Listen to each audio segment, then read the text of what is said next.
Hey guys, it is the E&T podcast coming back. This is going to be episode 10. I know I've been away for a while, but I'm back now. Let's get into it.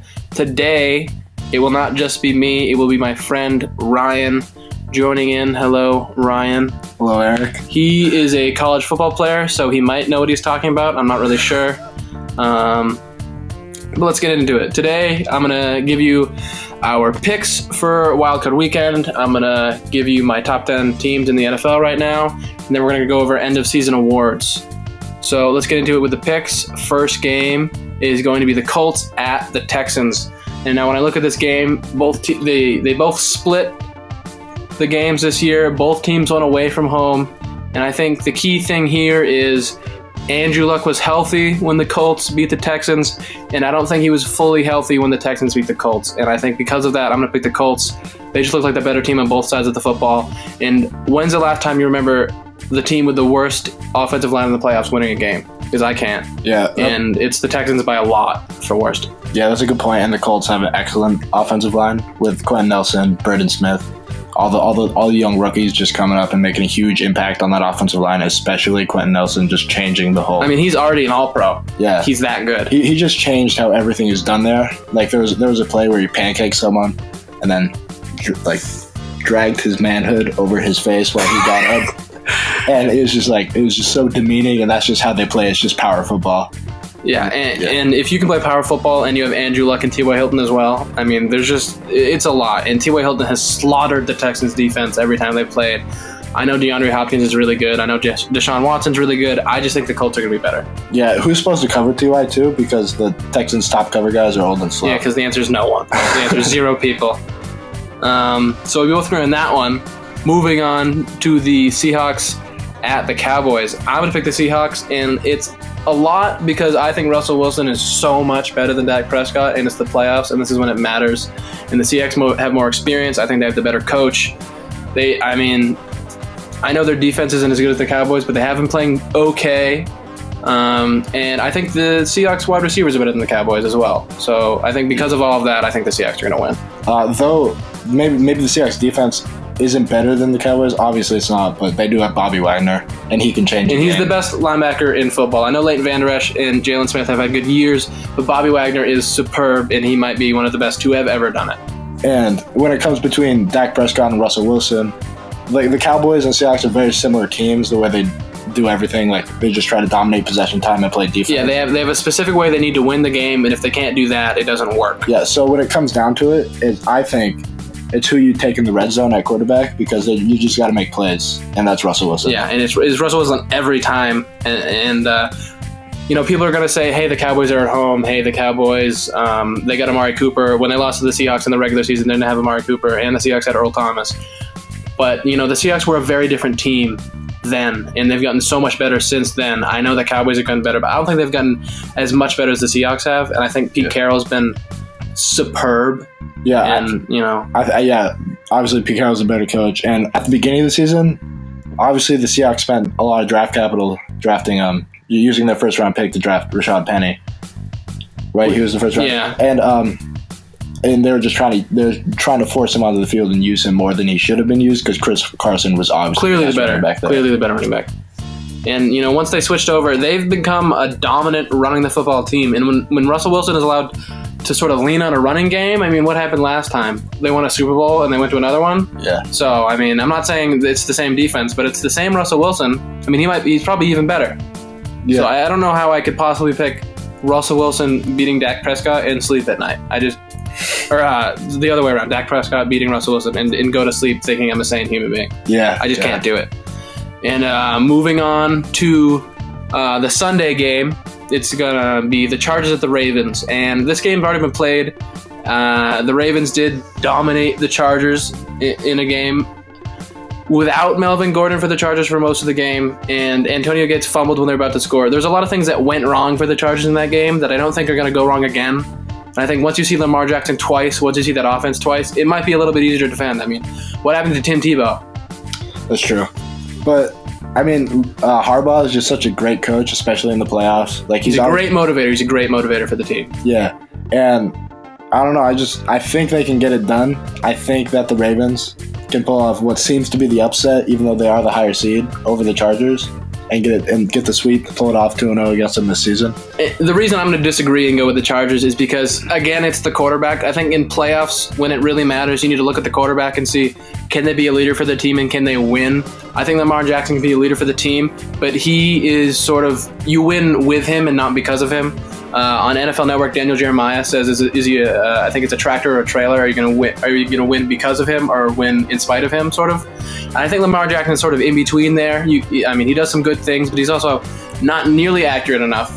And if you took his running away, and who knows if he's going to get hurt? He's not as big as Cam Newton. Cam Newton gets hurt, and Lamar Jackson runs way more than Cam Newton. So I don't know if I can trust Lamar Jackson to play good enough, even though the Ravens have a great defense, to win this game. And, you know, if it's a terrible weather game and it's super cold and maybe if it snows, I could see the Ravens winning. But I think the Chargers are going to win this one. I think they have a good defense. I think they have a superb offense. I think they have the best roster in the league. It's just the coaching. The coaching. Yeah. It's the coaching that's the question mark. Yeah. One thing about the Ravens defense is I think they have multiple Hall of Famers on it. Like Terrell Suggs, I think he's first ballot. Absolute Eric leader. Weddle will make the Hall of Fame Superb eventually. safety. I mean, he made the Pro Bowl for some reason. He made the Pro Bowl because people know the name and people are like, oh, I like his beard. Yeah. Best beard in the NFL. Yeah. But, you know, we'll have to see. And moving on to the last game of Wildcard Weekend, and the one where people are predicting some crazy things. The Bears are favored by about 5 points the last time I checked, over the Eagles, of course. And this is going to be the Bears at home. The Bears have the best defense in the league in, I think, every category I've been able to check. And I know Mitch Trubisky I would be anxious with him starting a playoff game for my team. But I think Matt Nagy has done such a good job creating yards for this team. I mean, there was a play I watched where teams have been doing end arounds to, great success. And what Matt Nagy did was he took that idea and he confused the idea. It was a pitch to an end around, and then he had another play on the inside run the other direction. So the team had no idea where the toss was going. And it got like 20 yards because, of course, Taylor Gabriel's blisteringly fast. Very fast, yeah. And how come I haven't seen any other coach do that play more superbly? I think it's because Matt Nagy is incredible at what he's doing. And with him calling the offense and coaching the offense and the Bears defense being smothering and dominating at home in Chicago, I don't see the Bears losing this game. I think they're going to win, maybe not by a lot, but I think it'll be dominant but close. Yeah, that's fair. This is definitely my least confident pick with the Eagles winning this. But Nick Foles has just, every time he's played in the playoffs that I've seen, he's been superb. I mean, I can't explain it. He's weird. I think between December and February, the last since 2015 or something like that, he's never lost a game. Which is weird. Very weird. Shouldn't happen. And he just gets it done. I don't know how he does it. He just does it, and he finds a way to win games. He puts the team on his back. He throws 400 yards, no interceptions. He just does it, and I think he can do something like that. I'm not saying he's going to put 400 yards up on this Bears defense, but I think he'll do enough to come out with a close victory over the Bears, mainly because Mitch Trubisky won't be able to play from behind and catch up. And when I think about Nick Foles, I think, what if he's Ryan Fitzpatrick without the ability to see him do poorly? Because Ryan Fitzpatrick has these moments. I know it hasn't been in the playoffs and in big moments, but he has these streaks where, like, could he be a franchise quarterback? He's thrown for 100,000 yards and 30 touchdowns against the Saints for some reason in week one. Like, Ryan Fitzpatrick, like a quarterback that no one thinks is great, has had these spurts, and I think Nick Foles has done that too, but Nick Foles hasn't been given the run that Ryan Fitzpatrick has for us to see, oh, he's actually just average.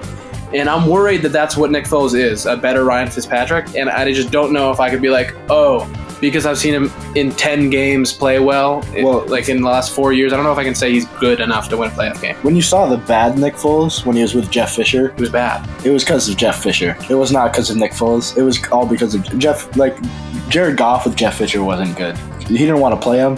He wanted Case Keenum. Is that who he played? It was Case Keenum, I think. Yeah. And Case Keenum was bad with Jeff Fisher. Everyone is bad with Jeff Fisher. I think also Nick Foles was great, but who's that offensive coordinator they had?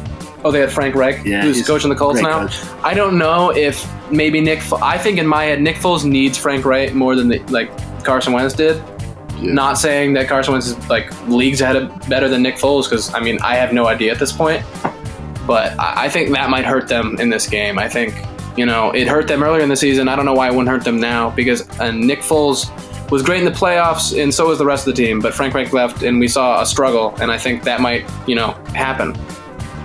Yeah. So, I picked the Bears, you picked the Eagles, I picked the Chargers, you picked the Ravens, and we agree on Seahawks, and we agree on Colts. Yep. All right, that's going to do it for our picks this week. So now we're going to move on to end-of-season awards. Moving on to our end-of-the-season awards, we're going to start with MVP. And for me, I'm going to go with the obvious one, and Patrick Mahomes. And I'm going to go with Patrick Mahomes for these reasons. He has 5,097 yards and 50 touchdowns. And if you look at his splits, I was doing this earlier, on third down, he has 12 touchdowns and 4 interceptions on the season. That's the most important down in football, and you have 12 touchdowns on that down. That's very good. Yep. That's that's just something to look at. Like, you can look at a bunch of stats to say whatever you want, but 50 and 5,000's usually the benchmark for automatic MVP. And I know this might be kind of a special year, but it's his second year in the NFL, and he was first year starting. Insane, and his first year starting too. And it's not like Tim Tebow, where it was just a new kind of offense and people hadn't seen it before, and he got to the playoffs. Patrick Mahomes is just playing quarterback. Yeah. Like, he's not doing anything crazy. He's not creating the wildcat formation and doing that. He's just doing quarterback so well and better than anyone's done it before that, it's just insane. I didn't think it was possible for him to be this good. Yeah, and one thing about him, the way he plays, when the scramble drill starts to happen, usually it's 50-50 chance this is an interception or a touchdown.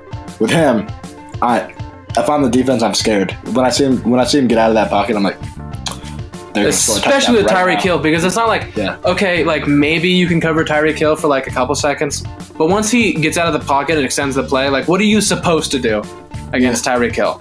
When it's just broken backyard football, you're just running around trying to get open. Tyreek Hill's but scramble drill is short, go long, long go short, left go right, right go left. Just you could argue when it's Pat Mahomes, just go long. But yeah, when it's Pat, just go long. What are you gonna do when Tyreek Hill just starts running around? He's the fastest guy in the NFL. Yeah, what are you supposed to play? 12 people on the field? You can't.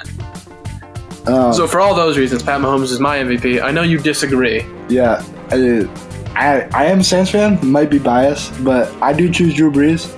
He's not a stat guy, obviously, like Mahomes is. He did miss out on 4,000 yards this season by 8 yards, which is weird. Yeah, and Drew Brees. What was it, 13 seasons in a row that he at least 4,000 yards? He's a good quarterback, and I think that Week 17 kind of proved his case, why he's so important to the Saints. They didn't do great without him. With Teddy B starting, they could only put up, I think, 17 points, somewhere around there. But they lost to the Panthers, and the Panthers had over 30. I'm pretty sure Cam Jordan only played a half. Alvin Kamara, I don't think, played either, but still. A cool stat for Drew Brees, when he's down by 9 to 16 points, on the year he has 5 touchdowns and no interceptions. He's great when it matters, is what I'm saying. He finds a way to win. He elevates his team. You've seen those pregame speeches, right? Yeah, he's superb. He's the best leader in the NFL. And when he's tied, he has 7 touchdowns and no interceptions, too. He's just superb when it counts. Yep. He doesn't make a lot of mistakes with 5 interceptions this year. I think. That sounds right. Yeah. We're going to go with 5. Yeah, 32 and 5. Yeah, 32 and 5. Yeah, well, that's a good ratio. Only 1 interception in the second half the whole year. They're usually running the ball, not because they usually get a good lead, but Drew Brees gets them the lead. He sets it up where, even though a lot of the offense is Alvin Kamara and Mark Ingram, that duo just pounding the rock, you can't commit to that run because Drew Brees is sitting back. Yeah, he'll just throw a laser beam perfectly weighted, the perfect pass to whoever he wants. Yeah, he's always picked that guy. When Marcus Golston was there, he threw Marcus Golston all the time. Now he's just throwing to Michael Thomas all the time. Yeah, he picks a favorite and he sticks with it. But you've seen Keith Kirkwood, this undrafted guy at a Temple, was it Temple or Rutgers? I think it was Temple. Out of Temple, just no one looked at him. Essentially, you can be on a practice squad. And then they're like, our receiver is getting hurt. We're going to sign somebody. Keith Kirkwood looks good. He looks Yeah. good, and like he's just catching these footballs that are just thrown so perfectly. Yeah, Drew Brees is one of those quarterbacks where you can't really tell how good his receivers are because of how good he is. I mean, I think Michael Thomas is arguably it's him or DeAndre Hopkins. I think is the best in the NFL right now. Yeah, right now I would agree with you. And he's very easy to give money to, not like AB, where he's just like Michael Thomas is. I love Michael Thomas. Yeah, like Michael Thomas, I think he's way more of a team guy than any of these diva wide receivers. He cares about winning. He cares about working hard. He's more like Julio. Yeah. And you know what I'll say to argue this is that Pat Mahomes threw for 1,000 more yards. Yep, that's true. And he threw for, what is 50 minus 32? What is that, like 18 more touchdowns? That's significant. That's like half a season. I mean, that's numbers. That's play style to me. Like, yeah, I mean, you could say, but for the beginning of the year, I don't like Kareem Hunt, but they had Kareem Hunt, and I'm bringing this up because they did have a great running game. But they used him so well in the passing game. Yeah, I know, and you got to you do have to look at the coach. Andy Reid is phenomenal, but I mean, I just can't ignore historic numbers. Yeah, I would get it if he threw for like 40 and like 4,500 yards, but he threw for 5,000 yards and 50 touchdowns. That's been done 3 times. Yeah, that's true. Pat Mahomes, like, if they give it to him, makes sense, but... Like, I'm not going to be really upset if Drew Brees gets it, especially because I think he might deserve it more than Pat Mahomes. It's like a makeup award. Yeah. When he wasn't over. Like, there are years he should have gotten it, and he didn't, which is unfair. And I think, if they give it to him, it's because of the story, and it's because Pat Mahomes can win one in the next 10 years. And when you take a team to the best record in the NFL. That looks good. Yeah. And they're both number 1 seeds. They both have the best team in either of their divisions, like as far as record goes. That's true. So those two, I think we might disagree, but we do agree on those are the only 2 picks for MVP. It's one or the other. Unanimous between it's either. Yeah, like dark horse Aaron Donald because of how good he was, but realistically, no defensive player is ever going to win it. Yep. Moving on to offensive player of the year, my pick is a fantasy god for me. I really appreciated him this year. It's DeAndre Hopkins. You have 115 catches and 0 drops. Yeah. What? Also the best catch. Also the best catch that ever happened. Yeah. He's like a different type of human being. I don't know. Like, I know Larry Fitzgerald has the best hands for me all time, but I might have to change that because DeAndre Hopkins is like, to Jalen Ramsey, I know he's been on and off this season, but he is like a top 3 cornerback in the league when he's on his game. That's true. And he's like physically a presence to deal with. And DeAndre Hopkins, like, I'm just going to go over you, under you, by you, and through you, whatever I want to this game because I'm better than you and I'm just the best. Yeah, and there was that play. Who was it against? Where he just started spinning and he set them up like Cowboys. Yeah, against the Cowboys. He won the game for the Texans against the Cowboys by beating every person on the team. He had the ball. Like it made me cringe the way he was carrying that football. But he just had it out like a foot away from his waist. Yeah, he ran the ball like he was LaShawn McCoy. I don't know what he was doing, but it worked. But his hands are just so strong. I didn't think he was going to drop. Yeah, 115 catches, 1,500 yards, and 11 touchdowns. He's just, I can't even explain how much I like watching him play football because it's unreal. It is. Yeah, and I think a lot of what he does helps Deshaun Watson look really good. And, the Clemson brothers. I mean, I don't know what it is, but he just does things no one else can do. I've never heard of someone catching over 100 passes and not dropping a ball. Nah. That seems impossible. Even Michael Thomas. Like, if you had told me that, I would have been like, no, because this is Earth and not a simulation. Yeah. So who is your pick for Offensive Player of the Year? I'm going to go with Pat Mahomes. I didn't pick him for MVP, but he obviously... and if you are looking at just numbers, and that's what Offensive Player of the Year is, it's going to be Pat Mahomes. And the reason I don't have him as Pat Mahomes Offensive Player of the Year is because you can't win both for some reason. Yeah. For some reason, even though if it's an offensive player won MVP, you'd think they'd be the Offensive Player of the Year, but it's different, and that's why I'm going DeAndre Hopkins. Yeah. And moving on to Defensive Player of the Year, this is unanimous for both of us, and it should be for everybody. It is Aaron Donald, and that is because he's a freak of nature. Yeah, he's a game wrecker. The only person you might be able to argue, obviously, is Khalil Mack. Like, he changed that Bears defense, but they got Eddie Jackson and Adrian Amos balling in the second level. They got Kyle Fuller. He's doing well, And then Roquan Smith, great rookie season. Leonard Floyd, great compliment to Aaron. It's hard to think of the people who had a great season on the Rams defense aside from him. Yeah, I mean, they have a good line. They have a good line, Michael Brockers is a big guy. He can stop the run. He's not a great pass rusher. No. And Ndamukong Suh. he's sort of just aloof all the time. He's a mercenary. He doesn't practice with the whole team. He just does what he wants. And Ndamukong Suh is he's just he could have been the best defensive player to ever play if he tried. Yeah, he's just if you look at the Nebraska tape, he should have won a Heisman. But who's the Rams middle linebacker right now? Oh, is it Corey Littleton? Who's Corey Littleton? Oh, exactly. You know what Aaron Donald did? He just had 20.5 sacks from the D-tackle position, something no one's ever done in the history of football. You know what's good from the D-tackle position? 10. 9. 9 and 10 is that's he might be an all-pro player if he got 9 or 10 sacks from D-tackle. Yeah, you know what Aaron Donald did? He doubled it. Yeah. He doubled it because he can. Yeah. And he had a pass defense. So, I mean, he can do everything. Yeah, he's a game wrecker. He will. I don't think when he leaves, we'll never see anything like him again. Absolutely and not. We haven't seen anything like him before it. So I mean, you should really appreciate and enjoy Aaron Donald because he'll never have it again. Right. And moving on to the rookie of the years, starting off with offensive rookie of the year, I'm gonna go with Saquon. I know he won about almost 0 games. They did not win a lot of games. 5, yeah, but I don't know. 5's not a lot. 5's not a lot, no. But he did combine for 2,000 yards, which is kind of insane. How many receiving yards did he have? He had 721 receiving yards and 1,300 rushing yards. So, I mean, the bare minimum for 2,000, but he did do it. And he had 15 touchdowns on the year at running back. Yeah, 91 catches with Eli Manning. With Eli Manning, but Eli Manning can't even throw a football. There's a lot of checkdowns, to be fair, but he's a running back. Yeah, it's what they're for. Yeah, he did not foretell. I just think Saquon Barkley might actually be the best running back I've ever seen in my entire life. Yeah, I always thought last year when Le'Veon Bell was just doing his little patient running thing, that was the best running I've ever seen. But watching Saquon Barkley, it's clearly Saquon Barkley is the best running back. And you also can't contain him. For 4 quarters, there's no chance he won't have a 50-yard run at some point. He will absolutely do that. Yeah. You can't. He'll break one. It's more of how long can you hold him off, because no one he's gonna have at least 2 rushes for over 20 yards, and he's gonna score a touchdown, passing or receiving, and you'll do something you've never seen before every single game. Because he is, in my opinion, the best rookie running back I've ever seen, and the best running back I may have ever seen. Yeah. And that's why he's my offensive rookie of the year. But running backs, they're not the most important. They are not the most important position, I will give you that. Steelers don't have Le'Veon Bell. Oh, James Conner does great. He does great for them this season. Although I would say if Le'Veon Bell was there, they would have made the playoffs. That's true. That's true.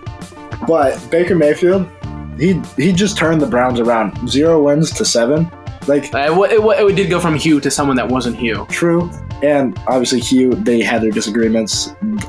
There was something. Yeah, he wanted to win games and Hugh wanted to lose. he wanted to draft a different quarterback or something. I don't know. But Baker Mayfield, he did great.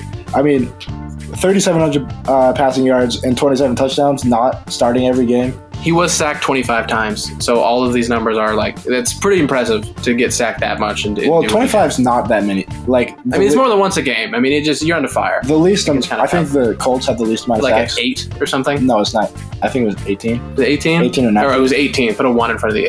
Yeah, there you go. So 25 is not a lot of sacks, so he had Jarvis Landry to work with. He didn't have the greatest receivers. He did have Jarvis. Njoku's decent. Njoku's a fantastic athlete. There was someone. I mean, yeah. If you're just going athletes, he might be one of the best in the league. Someone was saying that he looked like a taller Shannon Sharp, which is terrifying. Yeah. I mean, Shannon Sharp's a beast, and he's 40 right now. Yeah. But Baker Mayfield, quarterback's the hardest position in football. Yeah, I will give you that. Mentally, there's a lot. There's nothing different about it. Nothing as hard as it, and he just does so well. From what he did at Oklahoma, one receiver reads RPOs and everything, to come in to Cleveland and take a pro offense and just run it so well he did. Yeah, he was the most accurate quarterback coming into the draft, and he just proved it on the field. He's incredible at what he does. Yeah. I mean, he's a very accurate quarterback, but what I have to say against him is he threw 14 picks. It's kind of a lot. He had a less than 2-to-1 interception to touchdown ratio. I know it's by 1, but they should have had 8 wins, by the way. They should have had 8. I do agree with that. They should have beat the Steelers in overtime. They should have beat the Saints in overtime. They should have. They should have. They should have made those free goals. The Raiders game.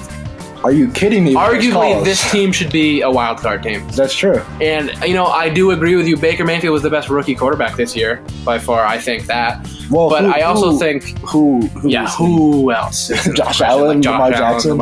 They're running backs playing quarterback. But,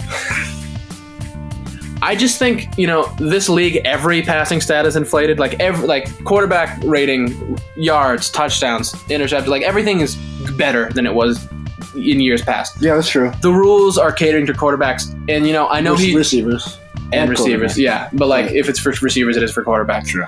And I see the 27 touchdowns, and I'm like, wow, he broke a record. He broke Peyton Manning's record. But if he was playing with the rules that Peyton Manning had, he might have 20 touchdowns. I think. Well, we look at his. Are you comparing Baker Mayfield to Peyton Manning right now? No, I'm saying rookie season wise, the numbers. The record is more impressive back then. I think 27 touchdowns is a lot more mediocre now. I don't think Baker Mayfield will ever be as good as Peyton Manning. No, I think he'll be a Pro Bowler. Yeah, I think he'll win a Super Bowl. I think if Mike McCarthy's their head coach in the future, he'll win 10 games every year for a little while. I think they could be. I mean, with what they have at their disposal, with the money and cap space they have with the young talent, they could be a threat for 5 years to come. Yeah, give Baker a big guy on the edge. Give Baker something. Allen Robinson when he's on the Jaguars. He wins a Super Bowl. I think he can. I think they could, because their defense is good.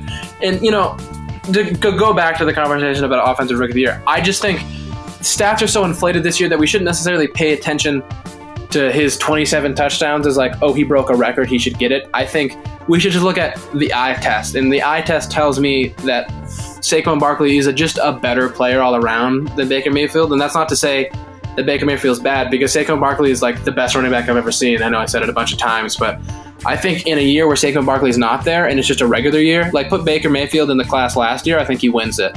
But this year, I just think with the new rules and how easy it is for quarterbacks, obviously it's still the hardest position in the league, but I would give it to Saquon just for that. Yeah, obviously it's hard to choose. They're both fantastic. Yeah, you're not choosing the wrong thing. I still think the Browns could have gotten both of them, and they really should have. I really think they bungled that. I think they messed up, because if they drafted Saquon number 1 overall, no one else wanted Baker, and I don't know why. I heard the Jets wanted Baker. I think they would have had the Jets had the pick in front of them. I think the Jets were going to take him. Okay, that's okay. If that did happen, the Browns would have been. But I think if the Giants would have picked Rosen, the Giants would have picked Rosen. Giants would not have touched Baker Mayfield. Giants weren't touching Baker. All the Jets had, all the Browns would have had to do is jump over the Jets. Yeah.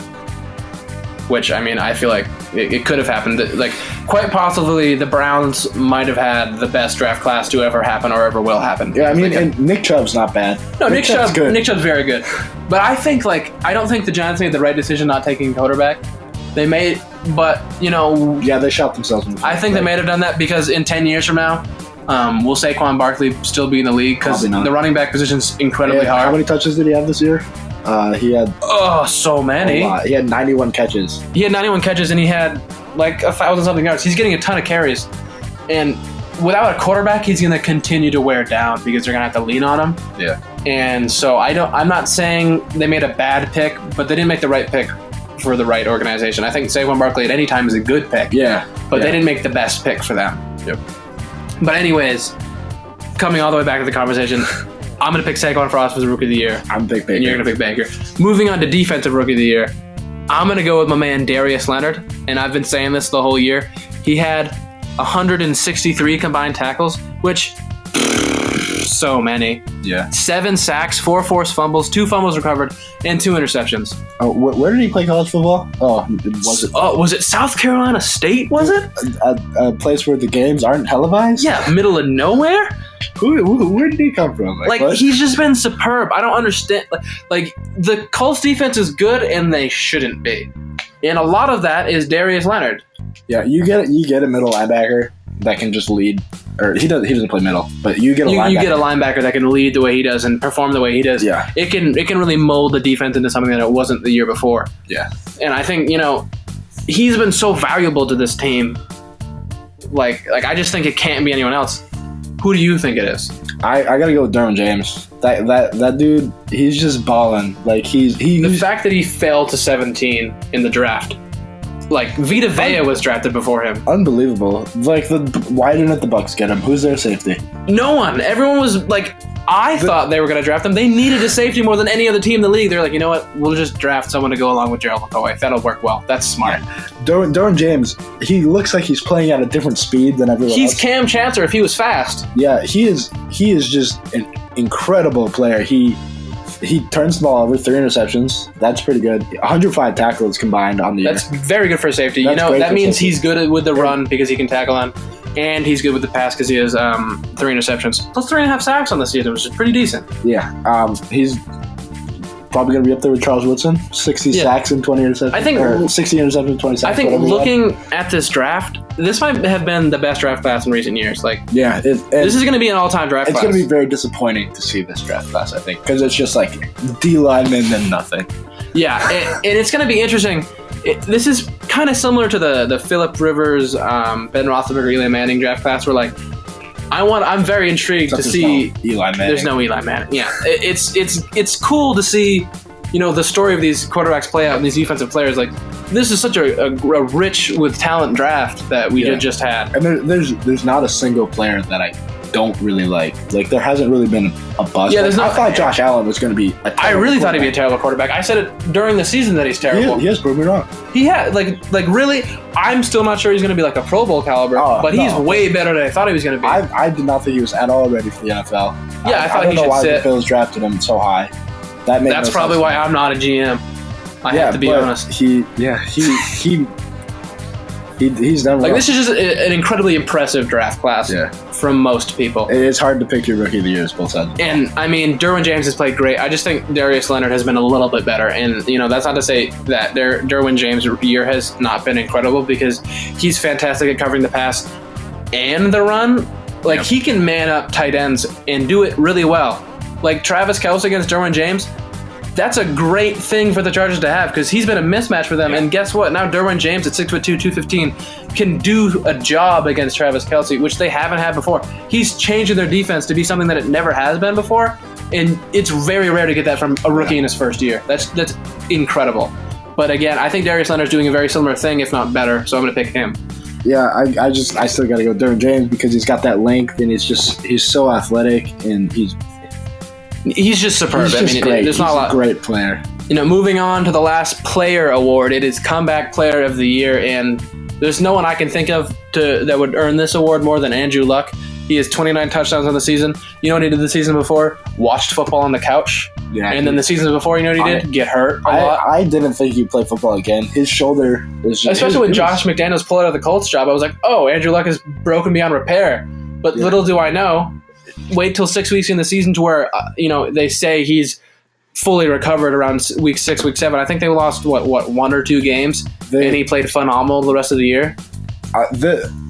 The doctors or whoever told him not to play treated that injury so well. And this is an example of what should be done when a quarterback has a shoulder injury, because what they did was extend his career. Yeah, he should really thank them because they absolutely extended his career years and years. Yeah, especially because they did bad without Andrew Luck. Get Quentin Nelson. They get Quentin Nelson, and then finally they're like, you know what we have to do? Now that we know he's injured, we can't play him for a while. Let's build a team that when he comes back can actually work. Mm-hmm. And their offensive line's playing superb. Sign Eric Ebron, who I'm not sure if Andrew Luck's that good or if Eric Ebron just wasn't good in Detroit because he's been superb. I think it's a little bit of both. I always thought, but Eric Ebron was always a great athlete. He was always a raw talent. Yeah, he was like, when college teams get a prospect and they're listed as athlete. Yeah, that's kind of what Eric Ebron was. Obviously, questionable hands, but he was just really good athlete. He can jump, he can run, he's 6'5". He can't block. He's a receiver. Yeah, he's a receiver. But when Andrew Luck's throwing you the football, you're going to be a good. And a cool thing about Andrew Luck is he was good with Chuck Pagano. Yeah, and now with Frank Wright, he's really opened himself up.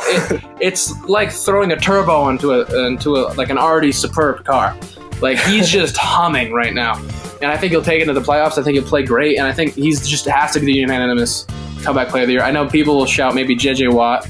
Maybe, but he might have been an all-pro player, but he's not the same. He's got more surrounding talent. He's playing with Tyrann Mathieu, Bernard McKinney, Jadeveon Clowney. Andrew Luck is just, and plus Andrew Luck plays quarterback, which is incredibly hard. And he's coming back from an injury that could have ended his career. He's coming back from an injury on his throwing arm.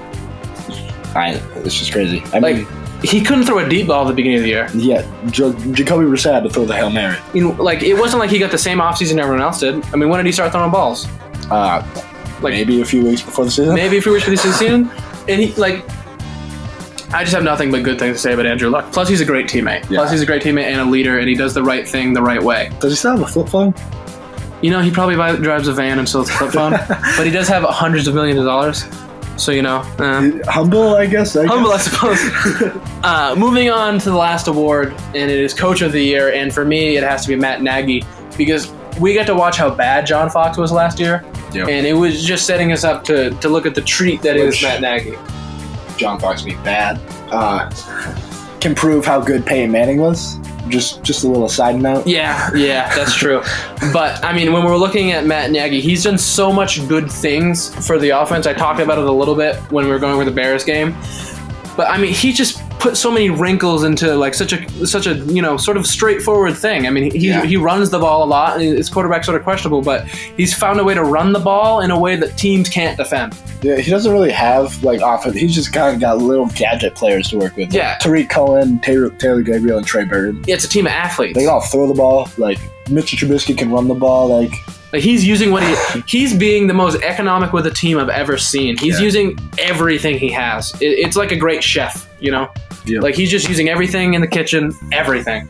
And it worked really well. I mean, 12-4 for the Bears, that's crazy. Yeah, no, the Bears had a great season, but I have to go with Harbaugh for my pick at Coach of the Year, because, now this is why, Week 11, makes the decision, benches Joe Flacco. I mean, he was hurt.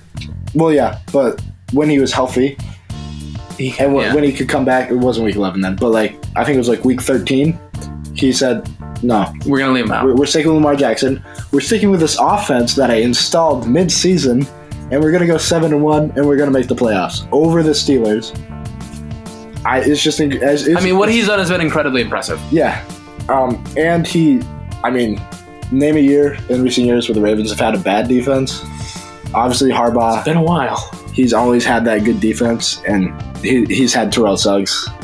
A player I love. He just plays so hard, and he hates the Steelers. Zadarius Smith has been a big playmaker this year for them. Smith, he's had a good year. He was actually the Ravens' most improved player. In Pro Football Focus grade. Yep. I think it was like a 13-point increase or something. Yeah, like enough to make a big difference on a team. Yeah, he did make a difference, especially to give the aging Terrell Suggs some plays off. You know, so can be that third down pass rusher. And and John Harbaugh is a superb motivator. Yeah. He's like a lot like his brother. Because he was a special teams coach, he does have his hat in both offense and defensive things. So I think he has a unique quality that both sides of the football can sort of get behind him and like him, because he is with both teams. He's not just like an offensive guy or a defensive guy. He's a special teams guy, so he has a little bit of everything. And he's able to build those relationships with guys, like the one he has with Joe Flacco. I mean, I'm sure Flacco was upset that he's not starting anymore, but if they need him in the playoffs, he'll come. He'll be ready. Yeah, and he'll be ready to throw 3 interceptions like anytime they want. He'll do whatever he does, but he'll be ready. He'll play for Harbaugh. He'll play for that team, because that is a team. Like, who thought the Ravens were going to make the playoffs? I didn't, but they did, and it's because of John Harbaugh mostly. Yeah, Harbaugh and that offense with Lamar Jackson, that high school option, whatever's going on there with Gus Edwards, Gus the Bus, love that guy. 6'1", 240, just running over guys. I think the main difference is Matt Nagy took a team that went, what was it, like 5-11 last year or something like that? Yeah. And they made him, and he turned it into 12-4. And it was from they were better from week 1 to week 17. They were clearly a better team than last year. What John Harbaugh did was a little bit different. He sort of turned around middle of the season, which I think is very impressive. But what I have to give credit for Matt Nagy is his team was great the whole year. Yeah, I think the best argument for John Harbaugh is also a really good argument for Matt Nagy. The most important thing a coach does in game is halftime adjustments. Yeah, crucial. And Harbaugh did that in a season. And he did like a halftime adjustment for the season, which is incredibly impressive. I just think Matt Nagy gets the edge for me because he does have the better team, and his team has played better. He has a better record. Yep. You know, another honorable mention in here. We'll throw in Pete Carroll just because the offense. Like, I don't know about the Seahawks. Before we go into that, one thing about the Ravens, their O-line coach is doing something fantastic, because when they run the ball, those holes are just gaping. They're lovely. Like, which is a direct like the Patriots should be terrified if the Ravens win the game, and if the Colts win and the Ravens win, the Patriots might not make it to the AFC Championship, and that is because all the Ravens do well on offense is run the ball. They control the clock, and they're superb at it. I don't think the Patriots, like Tom Brady, won't see the ball. Exactly. Like, it's terrifying. As a Patriots fan, I'm hoping against hope that the Ravens lose. The Ravens, if they play the Patriots in the playoffs, they'll keep the ball out of Tom Brady's hands. And it's not like they're afraid of the Patriots. I think if the Ravens could go to the Super Bowl. The Ravens are afraid of no one. Like, the Ravens could go to the Super Bowl. I don't think I think they're a bottom 1 or 2 playoff team as far as like all of them. But if things go the right way and they are allowed to play the right teams, they could win the Super Bowl. I definitely agree that the Ravens are one of the underdogs here in the playoffs. But they're one of those underdogs that there's a road, like there's a definitive road. They beat the Chargers, a team they've already beat. I don't think they'll do it, but if they do, they'll play the team in the Patriots that are terrible against the run, really good against the pass, which is something that won't matter because they'll run the football all day long. And I think they have a real good shot about beating the Patriots, a better shot to beat the Patriots than the Chargers, in my opinion. If you can run the ball, football, you can and play good defense, you can beat anyone in the NFL. Especially in the playoffs. What matters in the playoffs is running game and defense, and that's all they do well. Yep, exactly. So, I can see where you're coming from. Yeah. Is all I have to say. But to touch on Pete Carroll really quick, he did do something phenomenal, and that is figure out what to do on offense. Exactly. They were a mess, and I didn't even think – I thought they'd have a top 10 pick, like, first quarter of the year. I didn't think they'd have a top 10 pick. Like, I thought they'd be bad. I knew they could get around 8 wins. I thought it'd be a miracle if they saw 9 wins, which is like, Yeah, but see, my thing, I love Russell. He's a great quarterback, and he's the most underappreciated quarterback in the league. For sure, far. Absolutely. Because of how much he can do, just exciting plays. Like he's a magician. His deep ball is the best in the NFL. It's the best thing. It's the best deep ball I've ever seen in my entire life. He drops it in like a corner 3. Like, it doesn't make any sense. It just straight through. Every deep ball is a swish. It doesn't make any sense. Yeah, it's right in the bucket. But that is going to conclude our talk of awards, and we're going to go into our final topic, which is going to be my top 10 teams in the NFL, and Ryan is going to tell me where I am right and where I am wrong. And taking it to our last subject of the pod, it is going to be my top 10 teams, not Ryan's. I don't want him to be represented by what I think. If he disagrees. I'm going to start off at 10, and that is the Eagles at 9-7. I did not have them there pretty much all year, but I can't really touch on what Nick Foles is doing. I'd be kind of afraid to play him just because I don't know what he's going to be. He could be elite, he could be nothing, but like, what if he's elite? What if he's great? That's why they're at 10 for me, because it's just their potential for Nick Foles to play incredible. Like, what if he's what he was in the playoffs last year? Yeah. That's why they're at 10 for me. What happens if Nick Foles plays great in these playoffs? Then they have a decision to make. Oh, then they have a weird decision to make, and it's incredibly uncomfortable to be any part of it. Carson Wentz, he was an old rookie when he came in. He came in at 24. He's 26 now, coming off 2 season-ending injuries. Nick Foles is either 29 or 30. I think he's 30. Like, he's only about 4 years older, so. But that, 30 gives you enough time to draft a new quarterback. So I think if Nick Foles plays well in this playoffs, the Eagles have if they want to, they could trade Carson Wentz and get a great player for him, probably, or draft capital to draft an eventual backup, and maybe other great players. Right. So they could quite possibly parlay Carson Wentz into a great new quarterback or a great defensive player to help, or receiver to help them out. I might not do it, but I wouldn't think you're crazy if Nick Foles brings them to the NFC Championship. Mm-hmm. What has Carson Wentz done for you when it matters? Nothing. He's been injured. He hasn't had his chance. So that again, I have the Eagles at 10 there. Do you agree, disagree? What do you feel? I agree with that. Yeah. All right. And there are 2 teams in the playoffs that I'd leave off this list. By the end of it, you'll be able to tell who it is. We'll talk about that.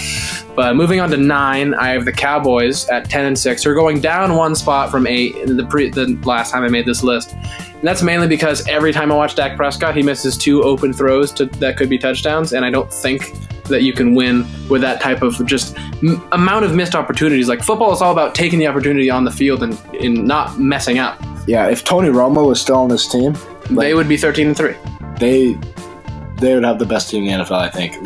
That Tony Romo was a great. He was underappreciated as a quarterback, I believe. and their defense is phenomenal.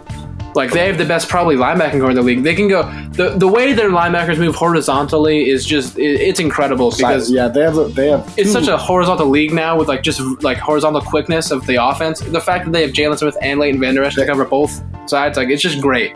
They have 2 sideline to sideline players playing in their linebacker. And so it's just so hard to get around the edge against the Cowboys, right. which is what most offenses are trying to do. So they don't even need Sean Lee. Yeah, he hasn't played in last year. Like that, if Sean Lee didn't play, they'd lose every game. This year, that used to be the problem with the Cowboys. No Sean Lee, no win. They replaced Sean Lee, and credit to Jerry Jones for picking Leighton Vander Esch. People gave him crap. People were like, "What are you doing? You need a wide receiver." They got Michael Gallup, who I've loved since before the draft out of Colorado State. I thought he'd be great. He's decent. Well, he's been pretty good. And he'd have about 6 more touchdowns because every single game it's usually Michael Gallup who he underthrows or overthrows for a touchdown. Right, yeah. And I feel bad for the kid. He could be in Calvin Ridley stat territory. I mean, for touchdowns, not all the yards and the catches. But at least for touchdowns, if Dak Prescott's an average quarterback. If Matt Ryan was throwing Michael Gallup the football, we'd think he is a superb pick and a steal from the 3rd round. That's how I think we'd look at Michael Gallup. Exactly. And that's why the Cowboys are 9 and not any higher because their defense has been able to be so versatile and dynamic. We didn't even touch on their secondary, which is incredibly deep and playing great. They have one of the best secondary coaches in the NFL too. Yeah, the guy Chris Richard came over. I mean, you said it a bunch of times. Why isn't he getting any defensive coordinator jobs or head coaching looks? I think he should. I mean, people are talking about coordinators or not coordinators, head coaches in the college football that lost their job and now getting job interviews. Why is he not getting anything? Yeah, he's a better coach than Jason Garrett. People always look for these guys are QB friendly players or coaches to take over a team, but I think defense wins championships. When you have people have that mindset usually. I want an offensive coach, and I'm not even going to look at it. I think. People look so much I think if you look at the Packers, I think maybe their best option should be a defensive coach. Yeah. Because Aaron Rodgers knows what he wants to do on offense. Yeah, I think once you have someone a little bit better than Matthew Stafford, I don't think you need an offensive coach anymore. I think what you need is a defensive coach. Right. But do you agree with the Cowboys at 9? I think they shouldn't. I don't think they could beat any team above them. I agree with the Cowboys at 9. Yeah. And falling with my picks, I have the Seahawks at 8, a little bit above the Cowboys at 10 and 6. They are moving down 1 as well. A lot of teams are moving down 1, and that's because one team did jump up 6 spots. You'll find out eventually. But I have the Seahawks here because they're flawed, but what they do well, they do it great. And that's having Russell Wilson control the game, running the ball a lot, doing it really well. Pete Carroll coaching superbly. And, I think the Seahawks and the Cowboys are such a similar team that you got to look at, the differences. The Cowboys have a better defense. The Seahawks have a better quarterback, coach, general manager, and owner. Right. So I think, I think they're better in too many ways than the Cowboys for the Cowboys to be ranked ahead of them. That's why they're at 8 for me. I think 8 might be a little low for the Seahawks. All right. But obviously I love the Seahawks. Yeah. If you haven't found out. Now. But yeah, I think 8's a little low. At 7 here, people will argue with me, but I have the Rams at who are 13-3 at 7. And it sounds low when you hear their record, but how good have they really been the past the end of the season? Jared Goff has been a train wreck the last couple of weeks. I'm not sure why. I know they played the Bears; it's a little explainable, but the Eagles game, I can't really explain. Yeah. Because the Eagles secondary is depleted and he did terrible. Yeah. So, I still think they have great pieces. I like all their pieces. I love their head coach. I think Wade Phillips' defenses don't change during the year, and that's how people eventually figure them out. That's happened a lot. Happened in Denver, happened in other places. It happened I think it might have happened when he coached the Cowboys. But I just think there are things that this team sort of has been able to cover up with all their talent that sort of unraveled once they lost Cooper Kupp and once Jared Goff didn't play great. And I think that's why they're at 7 for me. Still a great team, still a possible Super Bowl contender, still a first-round bye team, but I think, they have problems that other teams don't. Yeah, and that bye is something they really need right now. They need it. They have not. And the thing about them is, if, a team that has great traveling fans goes and plays the Rams, it's not even going to be a Rams home game. Right. It's going to be 50-50, 60-40. Yeah, especially in LA. Imagine the Cowboys going to play the Rams. It's a Cowboys home game if the Cowboys play the Rams. I think there's more Cowboy fans in LA than there are Rams fans. By 75%. Yeah, it's just LA is not. LA is people move to LA. No one grows up in LA pretty much. Right. Obviously people do it. I'm not saying no one's from there. But there's a lot more people from Dallas or Dallas fans because they're just such a global brand, or not a global brand but like a countrywide brand, that the Rams are in a tricky spot. Yeah. And I think, they can win. I think they're a better team than the Cowboys, but it's going to be tough. It's going to be tough for the Rams. We're really going to see how good of a coach Sean McVay is. We're going to see if Jared Goff can step up. I'm not sure if he can. We'll see. But do you agree with 7? Would you make him higher or lower? Yeah, I think I agree with that. Despite their record, I don't think they've played their best football as of late, so I don't see any reason to put them higher, but also they're not worse than the Cowboys or Eagles. Yeah, all right. Moving on to 6, here's a team in the Colts at 10-6 that I think are really good. They're getting hot at just the right time. Since week 7, they've been the best defense in the league, which is really important for Andrew Luck because he's had teams that are 11-5, gone to the AFC Championships with a terrible defense, with no offensive line. And now he has an offensive line, a couple of decent running backs. T.Y. Hilton's playing great, and their defense is superb. Yeah, when is T.Y. Hilton not playing great, though? He's only when he's been out, and that's been like 2 games in his whole career. Phenomenal receiver. Yeah, and incredibly underrated.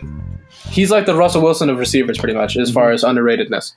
Yeah, the Colts definitely don't have the best roster. Yeah, and I think that's why they're not a top 5 team for me. But they're playing so well together, and they're playing so well both sides of the ball, all 3 phases. Yeah, and I think the addition of Frank Reich was huge. Yeah. And I think that's why the Eagles have suffered a little bit more this season and why the Colts have stepped up so much. Yep. I agree. So that's why the Colts are at 6. They do have holes, but I think they're playing super great right now. Their defense is awesome, and that's why they're at 6 for me. I think middle of that sort of the middle of the pack playoff team. Yeah, I think that's a good spot for them. Now, moving on to the top 5, these are teams that I think are clearly the upper tier playoff teams. These are all the teams that I think have a legit shot in sort of a roadmap to the Super Bowl. Starting off at 5, I have the Bears. They're 12-4. The last time I did this list, they were in the top 4. That's because, you can probably predict what team is at 4 for me if you don't know yet. But, what the Bears do great is they are on defense. I don't know if they had like Alex Smith, if they wouldn't be 15-1 or something, just because of how bad Mitch Trubisky is. And not to say he's below average, but I don't think he's terrible. I think he gives Matt Nagy things that lets him work around his you take the leash off of Mitchell Trubisky, you're not going to do well. I think Mitch Trubisky would be terrible with the Chiefs. Yeah. I think he's a quarterback that needs the right system, and Matt Nagy has formulated the perfect system for him. He's not a Pat Mahomes. He had 24 touchdowns, 12 interceptions. I think a 2-to-1 in ratio is pretty much the best he can do his whole career. I think that's what you'll see from him. Yep. But I also think they can run the ball. Thunder and Lightning, Tariq Cohen and Jordan Howard. Also, obviously, Jordan Howard's the Thunder, Tariq Cohen's the Lightning. Tariq Cohen, All-Pro returner. And their defense is the number 1 in the league in everything. I mean, the Colts, the Eagles, the Cowboys might have really hot defenses playing really good at the end of the season. The Bears have just been doing it all season. And they've been dominant. And, they're 12-4. You can say they've lost to mostly the teams that you'd expect them to lose to. They haven't won a ton of big games, but they did beat the Rams. Yep. They beat the Rams, and they dominated the Rams at home. Yeah, they did. I know people will be like, well, what if the Rams go to L.A.? I think it'll probably be a Bears home game, maybe. Because the Bears, I know they're not as well liked as the Cowboys, but there are more Bears fans in California than Rams fans probably. I don't know about LA. That's probably true. Yeah. It might be 40-60 for the Bears, but the Bears are good. They're gonna travel well because defenses travel, running games travel. Right. And I think the less they ask Mitch Trubisky to do, the farther they'll go. If I'm Sean Payton and the Saints right now, out of all the NFC teams, I'm most scared of the Bears. I think for me, it'd be the Bears and the Seahawks. I want the Bears to lose on wildcard weekend because I don't want to play that defense. I don't want to have to game plan for Khalil Mack. I don't want to have to game plan for Akeem Hicks, who we traded away. Yeah, not we. The Saints traded him away. The Saints traded him away. The Patriots didn't re-sign him. Yeah, exactly. I don't know what anyone was doing, but Akeem Hicks is probably the most underrated D-tackle in the league. He's superb. I know he wasn't a first-team All-Pro, but I think he might have been better than Fletcher Cox this year.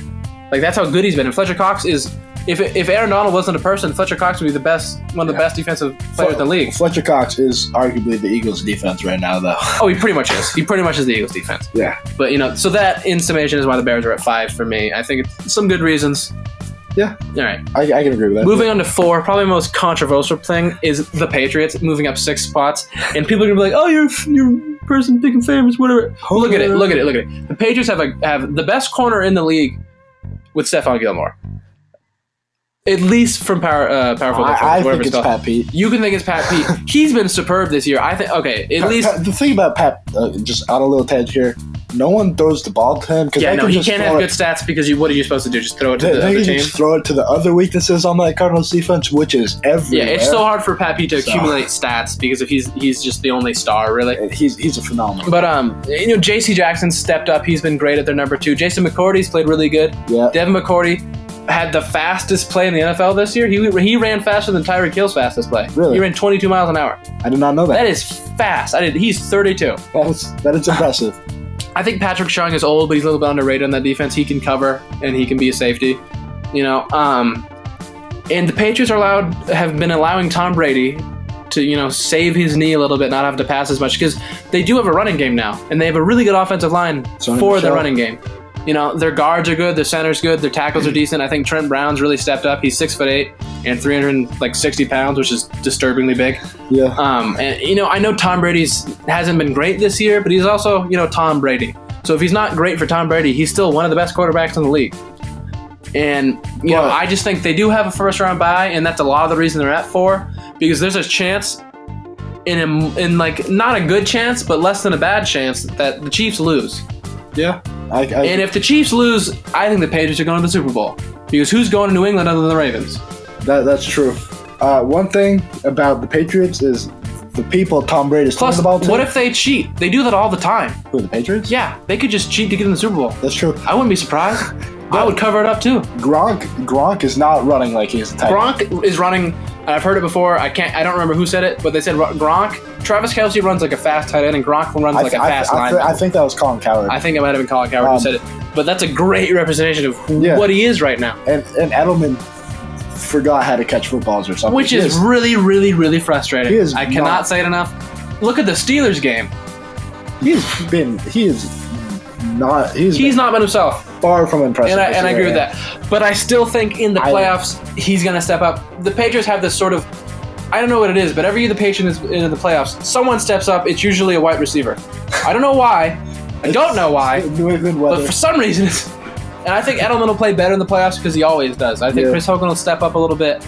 I know the loss of Josh Gordon sort of towards the end of the season looked really bad, but I mean, the Patriots defense has been playing better. I know towards the end of the season they might have played worse teams. Yeah, and when you're in the playoffs, if you're going to put the load on any quarterback's shoulders, it should be Tom Brady. It's Tom Brady. And I think if Tom Brady wins the Super Bowl, it's not even fair anymore. It doesn't make any sense. He's a cheat code. Yeah, it's like using GTA or something. Like, it doesn't make any sense. But I think the Patriots are 4 just because of the first round buy-in, because Gillette is so hard to play in. They're 8-0, the only team with a perfect record at home. I think better than the Saints. There's a real good chance that the Chiefs lose. Not real good, like more than 50%, but real good for a first round bye team to lose, just because of how deep these playoffs are. Yeah, the Patriots could be gifted home field advantage for the whole playoffs, and if they get that and they don't have to play the Ravens, I think they have a really good chance of getting into the Super Bowl. And I'm not saying they're going to win the Super Bowl, because the NFC teams, a lot of them are terrifying. Yeah. But I think the Patriots have the 4th best shot. I think they're the 4th best team, and I think they have the 2nd or 3rd best shot to get the Super Bowl. Okay. Yeah. So where would you put the Patriots? Like, what teams would you say that are below them? Do you think that would be higher than them? Honestly, maybe the Bears. I think the Bears might be better than them. My thing with the Bears and the Patriots is the Patriots beat the Bears at home, like in Chicago, I think. Yeah, that was before. I know it was a long time ago, but it did happen. It was way before then. But also, it was a Patriots team without Josh Gordon. Yeah, and the Patriots are like, we're just messing with things. Like when the Patriots start a season, they're like, maybe. I think the entire season, all the Patriots are doing is experimenting with the league, and trying to figure out what works. The Patriots, Bill Belichick's a phenomenal coach, and he just tries things out. He's like an eccentric genius. We don't ever know what he's doing. We don't even know if he's trying to win in every game, because I think he's just trying to outsmart everyone. At the beginning of every season, everyone's like, "Oh, the Patriots are done. Tom Brady, it's his last year, everything." But then Bill Belichick's like, we got to buy. It's like, wait a second, are we the first round buyer for the 10th year in a row? Oh, they are? Oh my goodness. Yeah. So I see where people are coming from, where they think maybe the Patriots have fallen off a bit, but I think falling off a bit is the 4th best team in the league. Yeah. Compared to the best. Yeah. So moving on, this is the top 3, and I'm starting off with the Chiefs. They finished the season 13-3. They're great. They have probably the MVP on their team. Uh-huh. I think losing Kareem Hunt is a huge loss that people haven't talked about enough. He was the leading rusher in the league last year. He was a superb talent that could catch and run the ball incredibly well. Running the ball is incredibly important in football. Like, especially because their defense is so bad that the time of possession is even more important for a team with a terrible defense. Yeah, controlling the clock is huge, but Andy Reid's a phenomenal coach. Not in playoffs. In regular season, I mean, he's always had game managers. Like he's never had. I think this is the year that Andy Reid realizes this is my real one shot. Yeah. I mean, like Patrick Mahomes is his ticket to win a Super Bowl, and like he can. A lot of people say the short passing game is just another extension of the run game. It's an extension of the run game. So like screens with Tyreek Hill, stuff like that. Yeah, like that's the way they can cover up. But I think they have enough pieces where they're still a better overall team than the Patriots. Yeah, I agree. Especially if they have home field advantage. Although I will say the Chiefs haven't won a home game in the playoffs in I can't remember when. Yeah. Like throwback to Andrew Luck beating them. Right. The comeback. Yeah. Which I called it at halftime. You're not going to believe me, but I did it. So I think the Chiefs at 3 is a good spot for them. I think they have the second best path to the Super Bowl. Obviously, the first best is the Saints, just because those are the 2 first-round bye teams. Yep. Number 1 seeds. But, they've sort of been an anomaly on offense the whole entire year. Like, no one's been able to do what Patrick Mahomes has been doing. And I think because of that, I think it'll sort of come back to earth a little bit because it's the playoffs and teams are just tighter. I don't know how Patrick Mahomes is going to be in the clutch. I mean, he didn't play a lot of big games at Texas Tech, so I'm not sure how he is when it really matters. I haven't really seen a lot. I think every close game that they really needed to win this year, he's lost. The incredible Baker Mayfield showdown. There was, but like no one cared. Yeah, that wasn't a big game. Right that was just like he wants to. Like it's just a rivalry. Like that's like saying Sam Donald plays up for the Bills. Like it doesn't really matter. Right. So like. I think just there's a shot in the dark that Patrick Mahomes might choke in the playoffs just because he's not won any real important game he's had to play in this year. And people will say that's because of the defense. Well, I mean, yeah, but Tom Brady won, and it wasn't because of the defense. Like, and the defense is bad, like in that game. The Rams won, and they gave up a lot of points. The Saints, not the Saints, I'm sorry. Like, what Pat Mahomes needs to do, Tom Brady does this. He needs to win in spite of what the defense is doing. Yeah, and he hasn't. I don't know if he's able to do that yet, and especially in the playoffs. I don't know if he's really done that. Like obviously they've won 12 games, and offensively, those are offensive. Those are offensive wins. They didn't win a game this year because of the defense. Right. Which is worrying because I think you're going to need to win a game, not maybe because of your defense, but maybe the defense is going to have to play good in one of these games for them to win, and I don't know if I see it happening. They have the most sacks in the league, which is really important. They do. They're tied for the league in sacks. D Ford's had a great year. Excellent. But that only happens because they're used to getting off to big leads, and they're used to putting their opponents in passing situations so they can rush the passer, and that's when they do succeed. In the playoffs, I don't think they're going to get off to such a big lead. I think, especially if they play the Chargers or the Colts or the Ravens, I don't think that's going to be a big lead game for them. And especially, I don't think they want to play the Ravens. I think they don't want to play the Ravens because their best defensive quality is pass rush, which kind of doesn't matter because Lamar Jackson will either outrun you or will be running the ball. Right. And, they almost lost to them in the regular season. There's just things the Chiefs do that are too one-dimensional as far as offense and defense for me. Lamar Jackson wasn't playing in overtime during that game. No, he didn't. So RG3 was just thrown into the fire. If you have Lamar Jackson, if you can continue running your offense, I don't think the Chiefs win that game. Yeah, and I agree with you. So and obviously we're saying all this, and I still have the Chiefs at number 3. Right. But these are more of the reasons that I have the Chiefs at 2 or 1. Like, yeah. Right. And you agree with that? You agree with 3? Yeah. One thing about the Chiefs. Correct me if I'm wrong. They have Eric Berry right now, right? They do have him back. Yeah, and that's huge. Eric, that man has to be hungry right now. He wants to, like, because he knows he needs to be, because he knows he needs to step up or his defense won't. He's riddled with injury throughout his career. Fought cancer, won. Incredible story. He's got it. He must be hungry for a playoff win right now. Yeah. So I'm scared of Eric Berry. He's gonna play phenomenally. Moving on to who I have at 2, it is the Chargers, and I have them at 2 above the Chiefs. It's not just because they beat the Chiefs last time they played. It's also because I think their defense overall is just so much better than the Chiefs. Yeah. And their offense isn't that much worse. So I think, those two things combined, I think that's why they're better. Yeah, I can see that.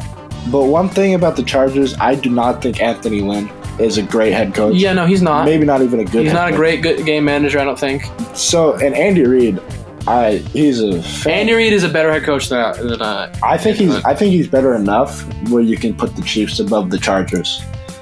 But I don't know. I just think Andy Reid doesn't have the if you're looking at success playoff yet. experience, Andy Reid is experience. He doesn't have success. Phillip Rivers has been to an AFC Championship. He's a veteran quarterback that wants to win a Super Bowl. He hasn't won it yet. And he's not. He's a different type of hungry than Patrick Mahomes. He's a type of hungry where he doesn't get many shots at this anymore. This might be his last good shot.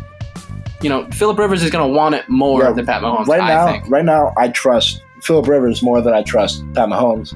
But also, I trust Andy Reid more. Andy Reid, not a lot, not as much more as I would in the regular season.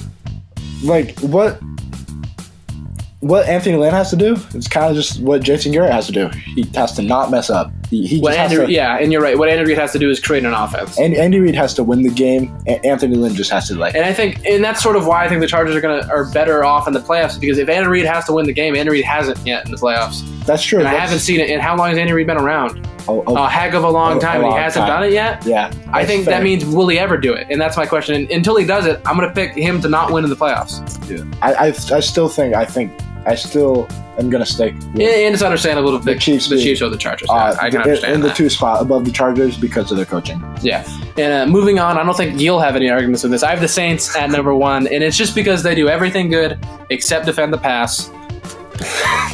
But what they do well, they do fantastic. Drew Brees, MVP candidate, Alvin Kamara and Mark Ingram, that's superb. Michael Thomas might be the best receiver in the league. Benjamin Watson's okay. He's pretty good. He's a veteran. He does the job. He does the job. He does what he needs to do. Mark Ingram's a dog. He runs hard. He runs hard. And you know what the Saints are? Upset they lost last year. They think they missed out on an opportunity. They feel cheated out of that. I think they're going to be the most hungry team coming into this playoffs. Yep. And it's going to be led by Drew Brees, a great leader, a great quarterback. I don't see a team that can beat them when they're playing their best. They have a phenomenal leader on the offense with Drew Brees. And you know who they got on defense? Cam Jordan. Exactly. And A.J. Klein has been playing significantly better than last year. Alex Anzalone, great young player, fast, silent at linebacker. Yep. Marcus Williams obviously has been playing with a chip on his shoulder. Yeah, with that. and he's gonna be pissed because he's the reason they didn't get to the NFC Championship, the game they think they could have won. And I'm not so sure they wouldn't beat the Patriots last year either. I think they definitely could have won the Super Bowl. I think they were a better team than the Eagles. I think they would have rolled over the Eagles. No, not a problem. And I think it would have been a great game versus the Patriots. I think it would have been great. It would have been. It would have been a fantastic matchup that we have been cheated out of. It would have been if this year if we get a Drew Brees, Tom Brady Super Bowl, I will be on the moon. I will be so happy. It's what the world has been. It's what the world needs, and that's why I have the Saints at number 1. I don't think you can argue with that. I don't think anyone can. No, they have just Sean Payton, fantastic play caller, offensive coordinator, head coach. He does it all. He knows what he doesn't do great. I think. We got Dennis Allen back, playing as our D coordinator, not playing. But he's D coordinator again. When we won the Super Bowl in 2009. Who was your D coordinator when we won the Super Bowl? It was Dennis Allen. Oh, it was Dennis Allen. Oh, yeah. That's good. Yeah, so he goes to the Raiders, tries to coach. Really didn't work out. Comes back. We get rid of Rob Ryan, and we're like, all right, we got something cooking here. We're doing a little better on defense. Our run defense, incredible, so good. We got Sheldon Rankins, most athletic 300-pound man I've ever seen. He's superb. He's great. Maybe the only person more athletic is in the draft in Dexter Lawrence. Yeah, David Onyemata, a guy from Canada. Tyler Davison, playing well. These are all defensive linemen, so people know. These are all defensive linemen. We have 3 D tackles that are just playing really well. They could start on most teams in the NFL. Yeah. And then we have Cam Jordan and Alex Okafor, a healthy Alex Okafor, which we didn't have last year. And we also have Marcus Davenport to come in and play that pass rusher. And you know what Sean Payton and Drew Brees have never done? Lost a home playoff game. I don't think it's going to happen. I think the only way they lose is in the Super Bowl. And they have the home. They got everything going for them. And the Superdome is. And you know what? Their passing game hasn't been great, but you know what it could do? Improve, because they have Marshall Lattimore, a couple 2 good safeties, How are their cornerbacks, though? What do you think of their depth beyond Marshall Lattimore? Well, the one thing I'm looking at here is that they have a lot of chemistry back there. They got Von Bell, Marshawn Lattimore, Eli Apple. Where are they all from? Ohio State. So they've been playing with each other before. They played similar roles. They played similar play styles. They played with each other. Von Bell, I loved him coming out of the draft. I'm a Michigan fan too, so I hate that. Yeah. But I thought he was a great player. He can cover a slot receiver as a strong safety. With Kenny Vaccaro used to be able to do that. He dropped off. I think the Saints have enough pieces to just be overwhelmingly the favorite. The thing that scares me the most is PJ Williams, because I've hated him. Well, I haven't hated him, but he's just made me mad. This is their nickel corner? Is that what it is? He plays nickel. He's just been such a detriment to our defense, and I know he's better than that. I think the beautiful thing about that is he might play great in the playoffs. He's athletic. He's tall. I think he's 6'1". And I remember Eli Apple's first game in New Orleans. He allowed a touchdown. Like, it wasn't even close. Like 15 yards separation. It was PJ Williams' fault. He fell, or I don't know what he did. I think he just ran into Eli Apple. They were both taken out of play, and the touchdown. And to credit to Eli Apple, he has played better since he's left the Giants. And going back to the teams we did leave out, that would be the Texans and the Ravens. That's because the Texans have the worst offensive line in the playoffs, and by a large margin, I don't think you could win many games, especially on the road in the playoffs with that type of offensive line. And as far as the Ravens go, they're number 11 for me, and it's just because they're so one-dimensional on offense. And that's the only thing. They don't. If they run up against maybe say the Saints in the Super Bowl, or a team that can defend the run, like any of them, I think they're in huge trouble. If you get ahead of the Ravens, they're not a team that can come from behind. Yeah, they can't come from behind. They need to control the clock. They need to be always winning, or at least within 3 points to 7. They need to win the toss, give the other team the ball, get a 3-and-out, go down, score a touchdown, and sit on that. This is the type of team that needs to kick the ball off, score first coming out of the half. Yeah, they just need to sit on. It's not to say they can't do that, because they've done it all year. Right. Yeah, exactly. But that's where they're 11 and not 10 or anything higher, just because they're one-dimensional, and I have concerns more so than any other team. Yep. And just to finish out the pod, because we have talked about everything we want to today, we have rambled on a bit. What is your 2 Super Bowl teams that are going to make it, and what is your pick to win the Super Bowl?